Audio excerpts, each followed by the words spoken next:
Eyo Yune Nzambe na ngai Wamulwe yo. Bien-aimés dans le Seigneur, nous vous saluons tous au nom du Seigneur Jésus-Christ. Moi, votre humble serviteur, Norlin Lumière Kenda Kinzundo, que les intimes appellent prophète NLK. Dieu m'a donné la vision, comme on avait parlé dans l'émission ou la tranche précédente, sur le thème « Qui est qui ?»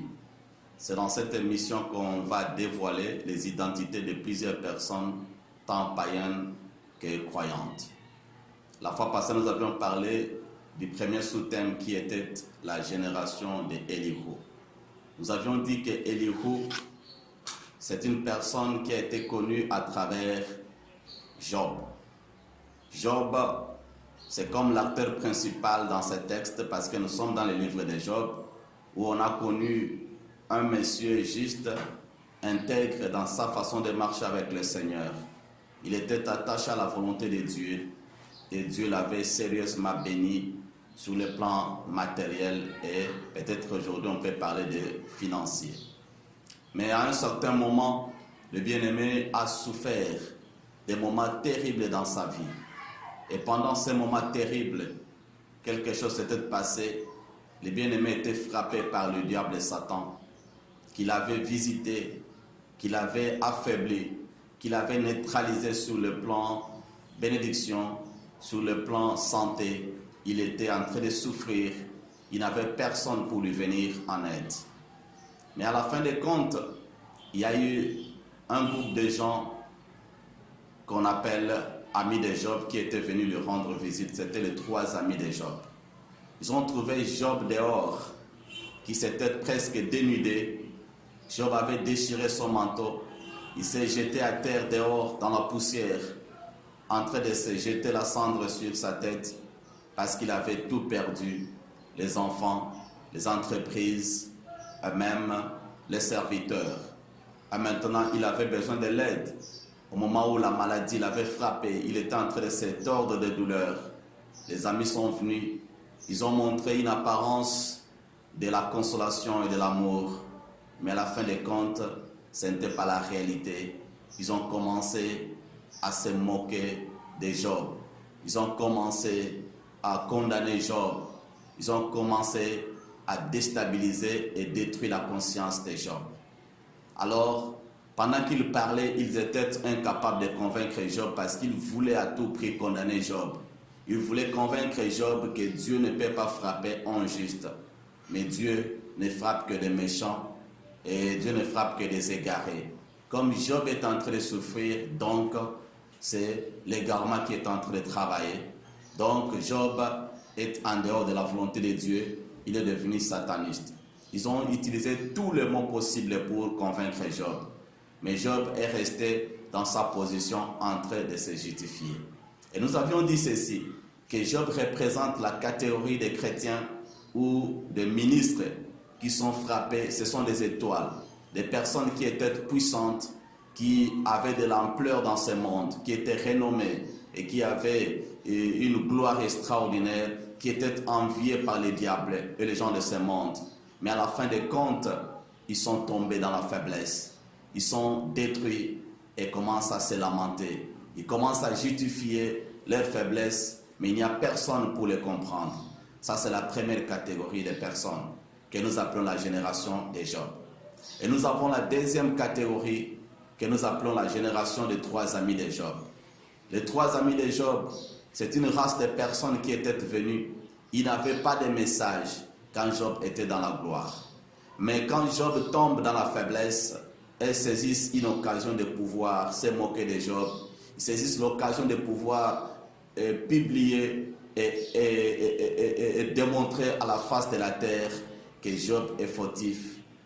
Ils commencent à exposer la faiblesse de Job. Mais dans tout cela, ils étaient incapables de les convaincre. C'est aussi une race de serviteurs de Dieu et de chrétiens actuellement qui ont pour mission d'exposer les faiblesses des autres.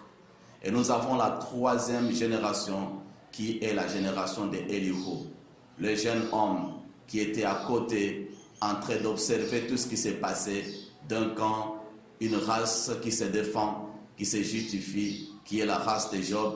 De l'autre camp, c'est la race qui condamne, la race qui expose les faiblesses des autres. Et lui maintenant vient avec une autre génération que nous appelons la génération qui vient restaurer la vie de Job. La génération qui vient convaincre Job, qui vient ramener Job à la voie du Seigneur, qui vient convaincre Job afin qu'il puisse comprendre qu'il est un humain. Et Dieu seul reste juste, il faut qu'il s'humilie. Et c'est avec Élihu que les ciels s'étaient ouverts. C'est avec Élihu que Dieu était descendu. Il avait commencé à parler. Parler non pas pour condamner Job, mais parler pour démontrer sa miséricorde et sa grâce sur Job. Parler pour enfin condamner les trois amis de Job qui ne faisaient que justifier leur sainteté et qui cherchaient à condamner Job pour que Job soit reconnu comme coupable. Et Élihu a fait que Dieu puisse résoudre les problèmes de Job pour que Job puisse restaurer sa vie et recommencer une bonne vie comme auparavant et même plus qu'avant. Maintenant, nous avions eu le temps de beaucoup parler sur les Élihu. Mais c'est un sous-thème que nous allons développer à la prochaine. Aujourd'hui, pour bien comprendre la mission d'Élihu, nous allons entamer un autre sous-thème que nous allons appeler les trois amis de Job. Les trois amis de Job sont des personnes qui ont pour mission l'exposition. Apparemment, ils veulent montrer à la face du monde que Job a tort, que les autres ministres de Dieu ont abandonné la voie du Seigneur, que les autres ministres de Dieu sont égarés. Mais l'objectif, c'est l'objectif qui nous concerne plus ici. Quand on expose les autres, qu'est-ce qu'on est en train de viser, bien-aimés? Les trois amis de Job ne visaient pas la restauration de Job. Les trois amis de Job, parfois ils parlaient très bien, mais ils visaient la chute de Job. Ça représente une génération des hommes de Dieu, des chrétiens, qui ont pour mission de montrer devant tout le monde que tel ministre de Dieu est égaré. Tel ministre de Dieu a abandonné la voie du Seigneur. Tel ministre de Dieu est devenu sataniste. Mais quand ce ministre de Dieu était dans la gloire et dans l'ampleur, dans la renommée, eux n'avaient pas de ministère. Ils n'étaient même pas connus. Voilà pourquoi la génération d'Élihu a pour mission de défendre Job, parce que Job n'est pas n'importe qui que ce soit, mais c'est un homme qui fait peur au diable. C'est un ministre dont les cantiques, l'adoration font peur au diable. C'est un ministre, quand il parle, le monde bouge. Quand il parle, le diable sent réellement que c'est un ennemi des œuvres des ténèbres. Mais à un certain moment, il tombe peut-être dans le péché ou dans une faiblesse quelconque. Mais quand il tombe, le diable saisit l'opportunité de les déstabiliser davantage. Mais le problème, au moment où les autres peuvent prendre cette opportunité, saisir l'opportunité de pouvoir le ramener, le défendre, prier même pour lui, intercéder afin que le bien-aimé puisse se ressaisir ou se repentir. Voilà maintenant, ils saisissent l'occasion de pouvoir les condamner. Or, ce n'est pas par la condamnation qu'on peut facilement sauver nos bien-aimés que nous appelons des égarés ou des faibles. Mais nous devons utiliser des mots appropriés. Ce qui m'a saisi plus, c'est quoi? Job s'était exposé. Il s'était dénudé, il s'est retrouvé dehors, en train de pleurer, en train de se défendre devant le public. Et les trois amis qui sont venus, ils ont trouvé leur bien-aimé dans la faiblesse. Au lieu de les ramener à la maison, pour l'aider à comprendre, eux ont commencé à les condamner à partir du dehors. Ils ont commencé à l'exposer davantage, ce qui n'est pas du tout bon. Je vais vous donner un petit exemple avant d'entrer en profondeur. Un jour, on était en train de débattre avec un journaliste qui était aussi fils d'un pasteur. Le journaliste avait découvert les faiblesses d'un ministre de Dieu, d'un bishop. Il avait filmé et il est passé sur Internet pour exposer les faiblesses de cet homme de Dieu. Pendant le débat, le journaliste me dit non, nous sommes appelés à exposer les faiblesses de ce pécheur. Parce que c'est un sataniste, il est égaré, ce qu'il a fait n'est pas normal, nous devons l'exposer.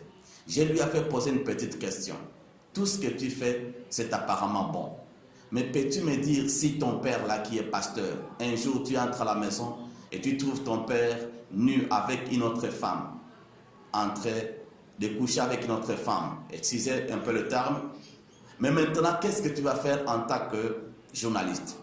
Est-ce que tu vas prendre le courage de filmer ton père, lui prendre des photos et puis après exposer ces photos à la télévision ou sur internet? Il n'avait plus d'argument. Je lui ai dit non, bien-aimé, réponds-moi parce que tout ce que tu fais c'est bon. La personne que tu exposes des faiblesses, c'est aussi un père d'une église, un père d'une communauté, un père d'une famille. Mais tu t'engages de l'exposer, tu t'engages d'exposer ses faiblesses. Mais maintenant, si c'était ton père, qu'est-ce que tu allais faire, bien-aimé? Est-ce que tu peux prendre ce courage-là d'exposer les faiblesses de ton père? Est-ce que tu peux être content de voir la nudité de ton père à la télévision, sur internet? Est-ce que tu peux prendre ces images et aller l'exposer partout sur internet parce que tu es contre le mal? Il a réfléchi et après il me dit, en tout cas je ne peux pas le faire. Je lui ai dit, tu vois maintenant, ce qui t'a poussé à faire cela, c'était la méchanceté. Ce n'était pas vraiment l'amour de nos bien-aimés. Et quand nous disons même que nous avons l'amour, nous voulons vraiment sauver les âmes, nous voulons restaurer les pasteurs, nous voulons les gagner. Oui, est-ce que c'est ça vraiment l'amour? Est-ce que quand vous lisez vraiment la Bible, dans 1 Corinthiens chapitre 13, là où on parle des caractéristiques de l'amour, est-ce que l'amour peut avoir le courage d'exposer les faiblesses des autres? Est-ce que l'amour peut avoir le courage de défendre seulement sa cause et vouloir voir son bien-aimé exposé partout? Est-ce que c'est ça vraiment l'amour? Ma Bible dit l'amour croit tout, l'amour excuse tout, l'amour pardonne tout, l'amour ne périt jamais. Mais pourquoi aujourd'hui, au nom de l'amour, nous payons les luxe de pouvoir exposer les faiblesses de nos bien-aimés? Voilà le pourquoi de notre mission. Nous voulons faire voir aux autres qui pensent qu'ils ont la mission d'exposer les autres que cela n'est pas une bonne chose. Cela n'est pas une bonne mission. Mais nous avons à faire autre chose. Chose que les autres, les trois compagnons de David, de Job n'avaient pas fait. Mais Elihu l'avait fait et c'est Elihu qui avait sauvé la vie de Job. Voilà pourquoi, bien-aimés, je voudrais maintenant que nous puissions réfléchir sur les trois amis de Job. Les trois amis de Job sont Eliphaz de Théman, Bildad de Shiak et Tophar de Naaman. Ce sont les trois races que nous allons étudier ici, afin que chaque chrétien, dès que tu vois quelqu'un passer à la télévision en train d'exposer les autres, tu peux déjà les classer s'il est dans le camp de Eliphaz de Théman, ou bien Bildad de Shiak, ou bien Tophar de Naaman. Ce sont les trois races qui sont en train d'exposer les faiblesses des autres ministres de Dieu partout sur internet et à la télévision. Aujourd'hui, nous allons parler de la race d'Eliphaz. Le nom Eliphaz signifie « mon Dieu est vrai ». Et la Bible dit Eliphaz, c'est quelqu'un de Théman. Théman signifie tout ce qui est droit. C'est-à-dire, en d'autres termes, la race d'Eliphaz, c'est la race de ceux qui croient que tout ce qu'ils font est vrai. Seulement leur Dieu qui est le seul véritable Dieu. Mais les autres n'adorent pas le vrai Dieu. Les autres ne sont pas dans le vrai. C'est lui seul qui connaît Dieu. C'est lui le monsieur raison. Il se justifie et justifie tous les actes qu'il pose. Et ils pensent que seul leur Dieu qui peut dire des vérités. Mais les autres personnes ne sont pas dans la vérité. Ils croient qu'ils sont les seuls qui sont droits. Et les autres sont en erreur. C'est ça, les Eliphaz de Théman. Nous avons beaucoup d'Eliphaz de Théman. Quand ils parlent, ils ont toujours raison. Et quand vous regardez la télévision, vous verrez que les Eliphaz de Théman ne reconnaissent jamais les grâces des autres hommes de Dieu. Les Eliphaz de Théman ne reconnaissent jamais les grâces des autres églises. C'est eux seuls qui sont dans la vérité. C'est leur église qui est dans la vérité. Et si l'autre fait quelque chose, et ne font que rechercher là où il y a des défauts et ils se battent pour exposer les défauts des autres. C'est pourquoi, si vous voyez quelqu'un à la télévision ou sur internet en train de diaboliser tous les hommes de Dieu, comprenez seulement que c'est un Eliphaz de Théman. Comprenez seulement que c'est un ami de Job.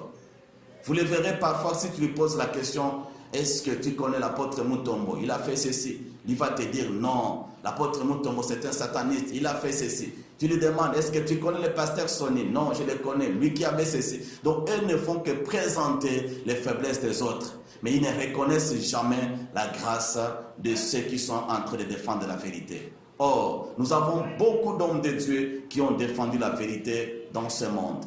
Précisément, et spécialement ici en RDC, nous reconnaissons que Dieu a utilisé beaucoup d'hommes de Dieu. Si l'évangile est puissant aujourd'hui en RDC, c'est à cause de ces hommes de Dieu-là qui ont tenu des campagnes par-ci, par-là. Ils ont prêché l'évangile dans des provinces, ils ont gagné des âmes. Nous ne reconnaissons pas la grâce de ces hommes-là. En Afrique, au Nigeria, en Afrique du Sud, au Zimbabwe, nous reconnaissons beaucoup d'hommes de Dieu que Dieu avait utilisés puissamment. Nous reconnaissons des grands hommes de Dieu des États-Unis. Nous avons des Renard Bonke qui sont venus. Nous avons des Dimi Chouaga qui ont bougé le monde avec l'évangile. Et nous avons des hommes de Dieu comme le bishop T.D. Jakes partout dans le monde. Ils sont en train de prêcher l'évangile et ramener les âmes à Christ. Tout cela, les Eliphaz de Théman n'en parlent pas. Et ne cherchent que les défauts. Et ne veulent que dévoiler les faiblesses des autres. La fois passée, nous avons parlé de Jésus. Lui ne dévoilait que les faiblesses des pharisiens. Il n'a jamais dévoilé les faiblesses de ses compagnons. Ceux qui parlaient de lui comme Judas Iscariote. Lui, il était un sataniste tout fait parce qu'il avait reçu la mission de devenir un scandale pour l'Église. Nous avons Pierre qui avait renié Jésus-Christ et parfois il avait même pris Jésus pour lui dire que non, tu ne mourras pas. Moi, je vais te défendre. Et c'était le diable et Satan qui parlait en Pierre. Mais dans tout cela, Jésus n'a pas exposé Pierre publiquement pour montrer à la face du monde que Pierre était un sataniste. Il n'a pas montré au monde que Judas était un sataniste. Il se battait parce que dévoiler la faiblesse de ton frère, c'est dévoiler la faiblesse de l'Église. Dévoiler la faiblesse d'un bishop, d'un pasteur, d'un chrétien quelque part, c'est aussi affaiblir le camp des chrétiens, affaiblir le camp de l'Église. Voilà pourquoi nous devons mettre fin avec ces comportements de dévoiler les faiblesses des autres. Mais les Eliphaz de Théman, eux, ont pour mission de pouvoir dévoiler les faiblesses des autres. Ils ne font que parler en mal des autres. Ils ne font que dévoiler les faiblesses, mais ils ne parlent jamais en bien de leurs frères. Je me pose aussi cette question. Pourquoi ceux qui se disent saints, justes, n'ont pas aussi le courage de dévoiler leurs propres faiblesses? Je n'ai jamais vu un pasteur, un évangéliste passer à la télévision et expliquer à tout le monde que hier je me suis chamaillé avec mon épouse, j'avais tabassé mon épouse, j'étais tombé en impudicité, j'ai fait ceci ou cela. Je n'ai jamais vu un tel homme de Dieu exposer ses péchés. Mais malheureusement, nous ne faisons qu'exploiter et exposer les faiblesses des autres. Est-ce que c'est ça la volonté de Dieu? Est-ce que vraiment ça la volonté de Dieu? La repentance. Est-ce que le terme repentance, la doctrine de repentance nous demande d'exposer les faiblesses des autres ou bien nous devons exposer nos propres faiblesses? Voilà la grande question que nous devons nous poser en tant que chrétiens. Et si nous comprenons ces choses, nous allons changer le monde. Nous allons pousser plusieurs à reconnaître leur propre mal et non pas exposer le mal des autres. Alors si vous voyez quelqu'un en train de parler en mal des autres, ça c'est la méchanceté. Si vous voyez quelqu'un à la télévision se moquer de celui qui est tombé, on a vu même des églises en train de faire des actions de grâce parce que l'un d'eux est tombé. Un pasteur est tombé. Ils ont commencé à dire non. Il a vu maintenant c'est un sataniste. Il était caché aujourd'hui. Dieu l'a exposé. Est-ce que vous êtes vraiment convaincu que c'est Dieu qui l'a exposé? Est-ce que vous êtes vraiment convaincu que c'est un sataniste? Voilà, maintenant nous allons lire quelques passages qui exposent la mentalité ou la pensée des Eliphaz. Et par ces passages, vous allez comprendre le comportement des Eliphaz. Nous sommes dans le livre de Job, chapitre 4. Et nous allons lire quelques passages qui vont nous permettre de comprendre le comportement d'Eliphaz. Parce que dans ce chapitre 4, Eliphaz avait pris la parole pendant que Job était en train de se défendre, en train de se justifier. Lui a pris la parole, il a commencé à expliquer combien Job était injuste, combien Job était égaré. Voici, il dit ceci. Job, cherche dans ton souvenir quel est l'innocent qui a péri. Quels sont les justes qui ont été exterminés? Et au verset 8, il dit, pour moi, Eliphaz, je l'ai vu, ceux qui labourent l'iniquité et qui sèment l'injustice à moissonner les fruits. Voyez maintenant le comportement, la mentalité d'Eliphaz. Donc selon lui, Job a réellement péché. Job est totalement égaré. Il a abandonné la voie du Seigneur parce que Dieu ne peut pas frapper un juste. Dieu ne frappe que des injustes. C'est ça la mentalité d'Eliphaz. Il croit que tout ce qui arrive aux serviteurs de Dieu aujourd'hui, c'est Dieu qui les frappe, c'est Dieu qui les expose parce qu'ils sont égarés, ils ont abandonné la voie de Dieu, ils sont dans le péché, ils sont devenus des satanistes. C'est ça la mentalité d'Eliphaz. Je vous rappelle que le nom d'Eliphaz signifie « mon Dieu est vrai ». C'est-à-dire pour lui, seul son Dieu qui est vrai. Les dieux des autres est faux. Un Eliphaz, même si tu lui donnais une prophétie, il va te répondre que comme mon Dieu n'a pas encore parlé, donc je ne peux pas écouter ta prophétie, je ne peux pas la mettre en pratique. C'est ça la mentalité d'Eliphaz. Ils sont droits, ils ont toujours raison et leur Dieu, seul leur Dieu qui est vrai. Au verset 17, Eliphaz dit ceci. L'homme serait-il juste devant Dieu? Serait-il pur devant celui qui l'a fait? Au verset 18, si Dieu n'a pas confiance en ses serviteurs, s'il trouve de la folie chez ses anges, combien plus chez ceux qui habitent des maisons d'argile, qui tirent leur origine de la poussière et qui peuvent être écrasés comme un vermisseau. Voilà les raisonnements d'Eliphaz. Pour lui, ce qui arrive à Job, c'est donc le péché qui est en train de le tourmenter. Il ne peut pas se justifier, il n'y a pas de juste dans ce monde. Mais lui-même considère Job comme un juste. Mais nulle part on voit Eliphaz reconnaître ses péchés. Nulle part on voit Eliphaz parler de ses propres péchés. Si lui-même aussi est pécheur, mais pourquoi il n'est pas frappé par Dieu? S'il n'y a pas de juste, c'est-à-dire lui aussi est injuste, mais pourquoi il n'est pas frappé? Pourquoi il veut seulement parler et exposer l'injustice de Job? Pourquoi il veut nécessairement démontrer à la face du monde que Job est égaré?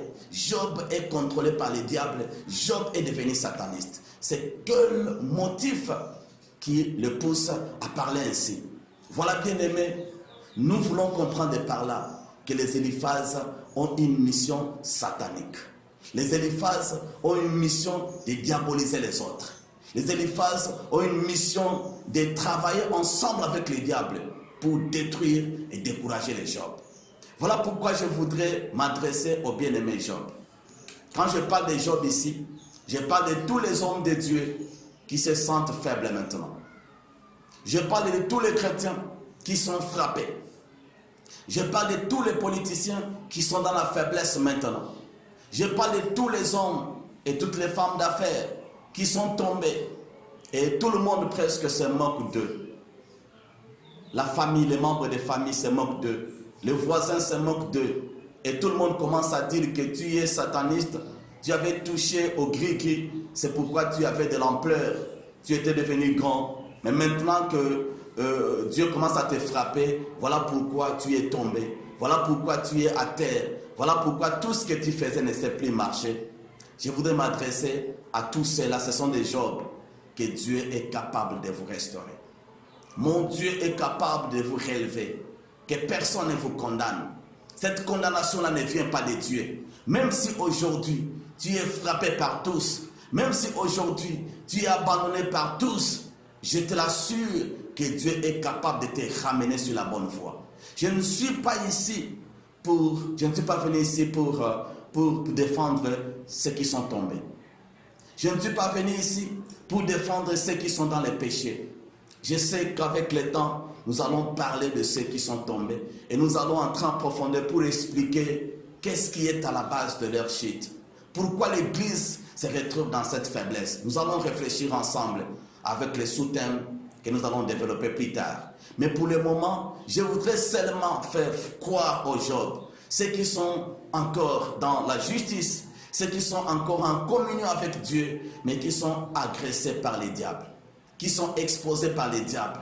Et tout le monde dans ce monde est en train de les appeler des satanistes, des égarés, des abandonnés. Et ils sont haïs par tous. Parfois, ils sont convaincus qu'ils n'ont pas abandonné la voie du Seigneur, mais malheureusement, tout le monde est en train de les diaboliser. C'est pour ces personnes-là que je suis venu ici vous dire, bien-aimés, que mon Dieu est encore capable de vous ramener sur la bonne voie. Mon Dieu est encore capable de restaurer vos vies. Mon Dieu est capable de vous rétablir, afin que ce qui était hier détruit puisse aujourd'hui être restauré. Voilà un peu le message que j'adresse au Job. Mais je me tourne maintenant vers les Éliphaz. Vous les Éliphaz qui condamnez les autres, bien-aimés, examinez votre vie. Examinez votre comportement. Examinez votre mentalité. Est-ce que vous êtes réellement juste? Est-ce que ce que vous faites, c'est réellement la volonté de Dieu? Posez-vous tant de questions. Est-ce que vous aviez commencé par ôter la poutre qui était dans votre œil avant de pouvoir ôter la petite paille qu'il y a dans l'œil de l'autre? Vous ne voyez que le mal des autres. Vous n'exposez que le mal des autres. Vous ne parlez que de l'injustice des autres. Est-ce que vous êtes réellement juste? Est-ce que vous êtes réellement digne devant Dieu? Si aujourd'hui, Dieu peut permettre d'exposer le pensée de cœur de tout chacun de nous, est-ce qu'on aura le courage de parler des autres? Oh, Éliphaz de Théman. Oh, Éliphaz de Théman, réfléchis un peu. Ce que tu fais, est-ce vraiment la volonté de Dieu? Oh, Éliphaz de Théman, réfléchis un peu. Est-ce que tu es en train de faire la volonté de Dieu? Oh, Éliphaz de Théman, est-ce que tu es vraiment droit? Est-ce que ton Dieu est le seul vrai Dieu? Tu es vraiment convaincu que les autres n'ont pas Dieu? Tu es vraiment convaincu que c'est toi le seul ministre que Dieu avait appelé? Je t'appelle à la repentance. Arrête avec ce que tu es en train de faire. Ce n'est pas ça la volonté de Dieu, bien-aimé Éliphaz de Théman. Tu es en train d'exposer les autres, mais je te dis, ce que tu fais n'est pas la volonté de Dieu, bien-aimé Éliphaz de Théman. Arrête et répands-toi. Arrête, bien-aimé, et répands-toi. Ce n'est pas par le fait d'exposer les autres que tu vas sauver les âmes. Mais au contraire, tu es en train d'égarer plusieurs âmes dans ce monde. Réfléchis et examine un peu ton comportement. Réfléchis et examine un peu ta vie. Toi aussi, tu as des choses auxquelles tu dois te repentir. Tu as des choses que tu dois changer dans ta vie. Ne parle pas plus des autres. Réfléchis un peu sur ta vie. Cherche à restaurer ta vie. Je voudrais ajouter quelque chose. Que Satan ne s'intéresse pas aux trois amis de Job. Je voudrais dire quelque chose. Que Satan ne s'intéresse pas aux compagnons de Job. Il ne parle même pas d'eux. Mais il s'intéresse seulement à Job, parce que c'est Job qui est une étoile. C'est Job qui a la grâce de Dieu. C'est Job qui est appelé par Dieu. Et c'est Job qui est appelé à faire la volonté de Dieu. Il a une étoile spéciale. C'est pourquoi il est combattu par tous. Il a un appel spécial. C'est pourquoi il est pointé du doigt par tous. Alors nous autres, les Élihu, nous devons soutenir Job et non pas soutenir les Éliphaz. Les Éliphaz sont les ennemis de la vérité. Ils sont en train de détruire l'œuvre de Dieu et nous devons mettre fin à cette mission-là des Éliphaz. Mais si tu veux continuer au bien-aimé Éliphaz, continue à faire ce que tu fais, Dieu lui-même te jugera un jour. Mais nous, les Élihu, nous avons la mission de ramener le bien-aimé Job sur la bonne voie afin que l'Église redevienne encore forte dans le nom de Jésus-Christ. Nous vous remercions pour tout ce que vous avez suivi et la bonne décision que vous avez prise. C'est moi votre serviteur, Norlin Lumière, Kenda Kinzundo. Si vous avez besoin de questions approfondies et de réponses avec détail, nous vous demandons de prendre nos coordonnées qui sont en bas de l'écran et vous allez nous contacter. Notre adresse est aussi là. Mais pour ceux qui pourront nous suivre à la radio, je vous donne aussi mon numéro. Vous pouvez me contacter au plus 243 81 84 61 390. Notre adresse YouTube à tous ceux qui peuvent nous suivre sur Internet, sur YouTube. Vous allez chercher l'émission Qui est qui avec le prophète NLK. Si vous tapez seulement Qui est qui, prophète NLK, vous aurez nos émissions. Vous pouvez facilement nous suivre. Peut-être que tu as raté quelque part de nous suivre en l'intégralité. Tu vas taper sur YouTube et c'est là que tu auras toutes nos émissions. Notre adresse est juste à Kalamu sur l'avenue Zoao, au croisement Zoao et Moanda, numéro 22 bis. Si tu es arrivé sur le boulevard Saint-Doué, tu vas descendre sur l'arrêt École et il y a un hôtel là-bas qui est appelé Hôtel Saint-Doué. Tu vas entrer sur cette avenue-là et tu vas chercher le croisement de l'avenue Moanda et l'avenue Zoao. Il y a un immeuble inachevé. Nous sommes là en haut. C'est là où se trouve notre église. Si tu venais là-bas, tu vas me contacter et on va parler ensemble. On verra comment réfléchir ensemble sur d'autres points. Nous passons nos prières là-bas chaque mardi à 17h et chaque jeudi à 17h. Et nous avons veillé pendant laquelle nous expliquons des songes et nous donnons des prophéties et faisons passer plusieurs à la délivrance. Et dimanche, chaque dimanche, nous sommes là ensemble à partir de 9h. Que le Seigneur vous bénisse. Amen. Yesu Papa yokalo sambo na ngaye Yokalo sambo Toye pona yo Zambe na ngaye Papa kiti samoto na yo Bitumbelo esika Balie ekatana Yesu